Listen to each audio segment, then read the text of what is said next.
Barakatah Yahweh Shai. Barakatah Yahweh, Barakatah Yahweh Shai. Barakatah Yahweh Ba'ashem Yahweh Shai. Barakatah Yahweh Ba'ashem Yahweh Shai. This is Apostle Ricard back again with another little impromptu. This is just a quick little impromptu video. Little Abaratazar I'm gonna lay out. The Spirit was on me to just lay this one out too, man. And the title of this video is The Lamb is Coming for War, man. Who's the Lamb? The Lamb is Yahweh Shai, man. Why? He was the ultimate sacrificial lamb back in the ancient world, right? During the time of Moses and Aaron, during the time we was coming out of the land of Egypt and going into when we actually got into the promised land and when our kingdom or our government was set up, right? What do you have to do? If you committed a sin, you had to go before the Levites, the priests, the ordained priest of the Most High, which was the tribe of Levi at that time, and you had to beseech the priest that they would make a sacrifice of forgiveness on your behalf before the throne of the Most High, Yahweh, right? So the priests at that time, the Levite priests, they were the intercessors. They were the mediators. They were the middlemen. Yahweh Shai always had his position, but he didn't come yet and be represented as the ultimate sacrificial lamb. So when Yahweh Shai actually came to the earth as Yahweh Shai, then he had to come on the earth and fulfill his purpose. What was his purpose? To be a sacrificial lamb, because like I said back then, during the time of Moses or even during the time of King David or King Solomon, you sin and okay, let me go sacrifice a lamb and Lord forgive me, but then you go back and sin again. So Israel would still go back and go off and sin. So the Most High had to come up with a plan to where, look, you know what? We have to have an ultimate sacrifice that will cover all the sins of Israel, man. Which his only begotten son, the firstborn, to have to come on the earth as a man and shed his blood, Yahweh Shai, man. That's why the word Yahweh Shai means what? Deliverer. Deliverer of Israel from our sins. He was Yahweh Shai shedding his blood, because even the 2/3, they're going to have to die here. They're going to be destroyed according to the scriptures. But guess what? Even they're going to get a second chance. That's all because of the blood. So realistically, the blood of Yahweh Shai, of course, it covers all Israel, including the 2/3, because they're going to die. They're going to get judged. But then they're going to come back. They're going to be reincarnated back into the earth in new, fresh, clean bodies. And guess what? Even the 2/3 in the kingdom, we all going to be partying together and chilling together. We all going to be a nation. We all going to be brothers again. Okay? According to the scriptures. Why? Because of the blood of Yahweh Shai. So he's the lamb. The ultimate sacred sacrificial lamb, man. So when Yahweh Shai come, when he came on the earth 2,000 years ago, he came humble. He came like a lamb. He came humble. And that's why the people didn't respect him, man, because it was like, oh, this guy, how could he be the king? Because they expected, the Messiah, he was going to come on a white horse with the armor and with a sword, and okay, I'm coming to kill the Romans. It wasn't that time. Prophecy had to be fulfilled, right? But this time, he's coming back. But when he comes back this time, he ain't coming humble, man. He said, I shall not meet thee as a man. So you people, like especially you Christians in the churches and you Christian like mother effers, man, talking about the Lord, he gonna come on a cloud floating, pouring milk and honey and with little white angels and playing harps. No, he's not coming. He's coming for war, man. And he's coming by way of those chariots, man. And the chariots, even on Facebook, you see people putting images of chariots and videos of the chariots all over the place. I saw one yesterday. This Gadite brother I know from Oklahoma. It was a video of them driving this. You can see the sun was setting to the right. And then to the left, it was like it looked like the sun inside of a cloud, but it wasn't the sun, because the sun was clearly setting to the right-hand side. But to the left, it was like a big, it looked like the sun, and it was surrounded by a cloud. I saw it. There was a straight-up chariot. And people were freaking out, like, yo, what's that? That's the sun setting over there. It looked like the sun setting, or the sun sitting in the middle of the sky. It was around sundown time, but this thing that was to the left wasn't the sun. The sun was on the right-hand side. So look, man, that's them chariots. They straight up making their appearance. That's the power that Yahweh Ba'ashem Yahweh Shai is coming back with. So Esau is in trouble, and that's what I'm going to read right now. I'm just going to read a couple of verses in the book of, we're going to get into the scriptures, go right into it. So I just want to make my point. And I pray through the grace of the Lord that it's edifying, man. All right, this is Matthew's, not Matthew, Salaki. I read Matthew's in my last video. You know, the scriptures is all in your head. So, you know, hey man, when we've been reading these scriptures when you in the scriptures for years, the script is like a big gumbo in your head, but it just comes together when you need it. You know what I mean? Revelation, right? We're in the book of Revelation, the 19th chapter. I'm gonna start at 7. Revelation 19 and 7. Okay, so I'm gonna read this. This is the attitude right now we should be in, man. Because this is what we should look forward to. This is what's coming, right? Revelation 19 and 7. Let us be glad and rejoice and give honor to him. Hey, Barakatah Yahweh Hashem Yahawashai. For the marriage of the Lamb is come, and his wife hath made herself ready. That's right. Who's the Lamb? Yahawashai is the Lamb.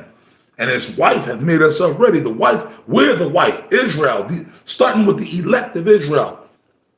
How is the wife making herself ready for the husband? Yahawashai is our husband. He's married on. That when Yahawashai went on the cross, we were betrothed right there. That was the betrothing of Israel onto Yahawashai. The fact that he gave his life. You understand what I'm saying? So, and his wife, which we represent the wife, the servants of Yahawashai have made herself ready. We're the woman. Okay? Why? Right now, by doing the work, serving Yahawashai, doing the things he told us to do, which was what? Pursuing back to Matthew's, the 10th chapter, right? Go and preach that the kingdom of heaven is at hand. And then I read in the last video, what? In Matthew's, he that endureth unto the end shall be saved. Enduring, having faith, serving the Lord, promoting Yahawashai's name on the earth. Praying to Yahweh Hashem Yahawashai constantly and doing the work. That's how we making ourselves ready. Asking for forgiveness and then continuing to do the works of Yahawashai. And I also, a part of that is how we deal with the brotherhood as well.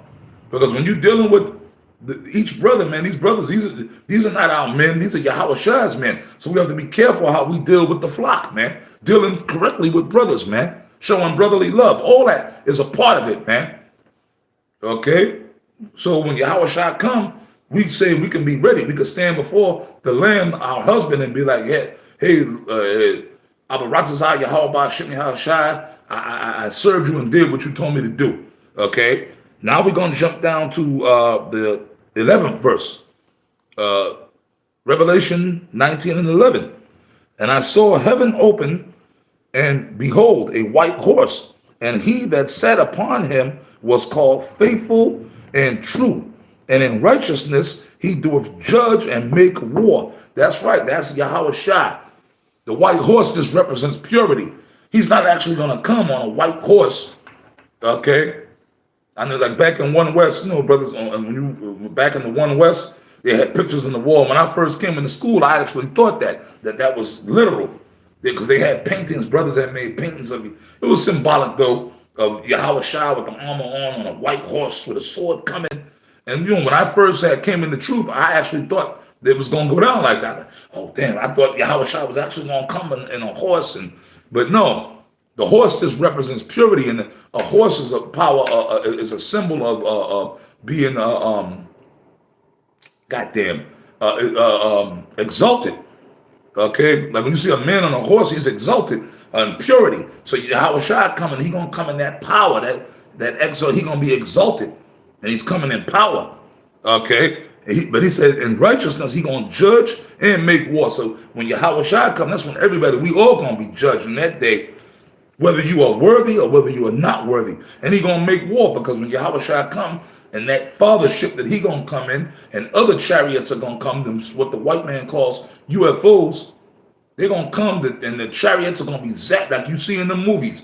Independence Day, okay, War of the Worlds, them chariots are gonna be zapping people, zapping shit.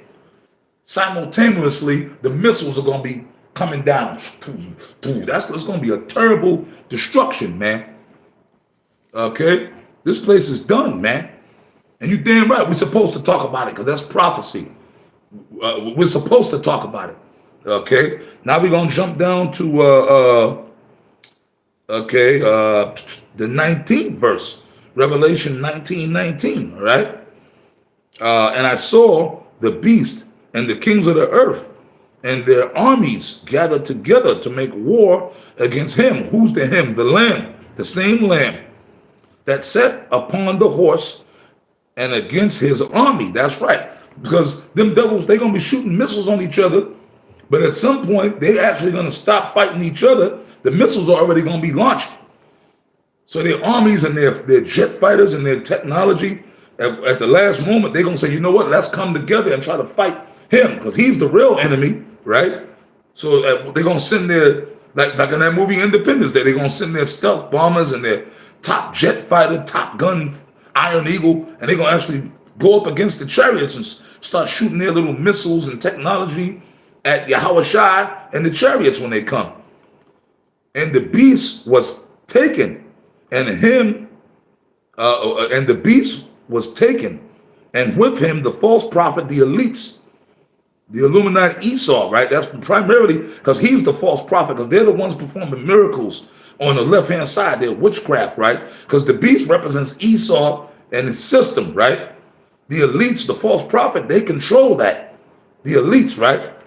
That wrought miracles, yeah, because that's what their technology, right? They're performing miracles. They're trying to clone human beings. They're trying to actually tap into the spiritual power. And some of the technology that Esau has, people are in amazement. That's the miracles, right? Showing that they are the power. They're the Most High.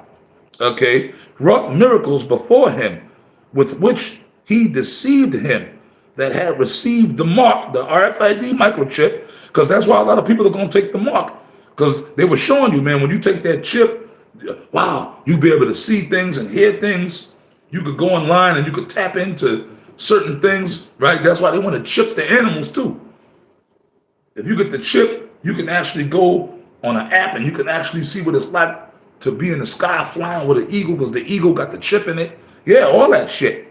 Miracles. So people, Esau, along with that chip, gonna come other little perks, certain little things that you might be able to see certain things, and oh my goodness, because you tapped into the matrix, the system. So a lot of people are gonna willingly take the mark, see, which he deceived by his miracles, his technology, them that had received the mark of the beast, that's the chip, that's the RFID microchip, them that worshiped his image, that's right. When you take that chip, you're worshiping the image of the beast. Meaning Esau, the Illuminati, the elites, and Esau system. You worship the image. You believed in this society. You believed in the beast, the image of the beast, which the chip is a part of that. Okay, you see what I'm saying? Believing in the American society, right? These both were cast into the lake of fire. The lake of fire burning with brimstone. That's the missiles. That's the RFID, not RFID. That's the ICBM, intercontinental ballistic missiles. And they got all kind of different. They got higher scale missiles now. So if you take the mark, all the people that received the mark and worship the image of the beast, which is really Esau, you believe in the Illuminati, Esau, the elites. You believe in Esau's philosophy. That's the image of the beast. Their technology, okay, this Babylonian doctrine, or everything that's going on now, this all represents the image of the beast. You believe in homosexuality, you believe in lesbianism, you believe in this transgender Baphomet, okay, backwards society, you believe in all this wicked, evil philosophy of this society, then you worship the image of the beast, which means when the RFID chip is made mandatory, you're going to take the chip, because they're going to show you all kind of great miracles and works with their technology. You see what I mean? But what's the end? Fire burning with brimstone. That's America and all the other places where the missiles are going to hit. You see what I'm saying? That's what's going to happen. All the beast, them, and all the people that worshipped in the image of the beast, you're going to be destroyed right along with the beast. The lake of fire burning with brimstone is America. America is going to be the lake of fire, because when the missiles hit this place, it's going to look like an actual lake of, like a lake of fire. It's going to look that way. When the flames are all over this place from afar, in the chariots, the ones who are delivered, you're going to look down from the chariots. Lord willing, we be of that number, and it's going to look like a giant lake of fire, man. So that's the end. That's the end of the beast and his image and his system that day. And that's the day we're looking for, man. So the Lamb, he's coming for war, man. He ain't coming to play the harp and say, come up hither, my children. No, man.